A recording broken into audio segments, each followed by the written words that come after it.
Dans la permanence d'Alexis Bachelet, c'est déjà l'heure des cartons.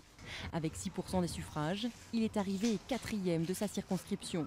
Le député sortant des Hauts-de-Seine doit donc dire adieu à son siège à l'Assemblée. J'avais refait mon CV avant le premier tour. Parce que, on connaît tous le contexte politique national. Pas facile de tourner la page, mais le socialiste est assuré, comme tout fonctionnaire, de retrouver son emploi d'agent territorial. Je dois réintégrer ma collectivité d'origine. Mais après, j'y ai passé beaucoup d'années, donc je ne vais pas forcément faire la même chose que ce que je faisais avant.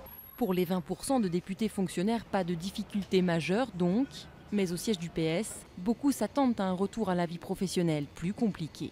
Je n'ai pas de sécurité aucune, je suis ni fonctionnaire, ni dans aucune planque ou dans aucun travail, nous verrons bien. J'irai chercher du travail comme tout le monde, comme tous les Français. Au-delà d'un mandat, les députés issus du privé n'ont aucune garantie de retrouver leur poste.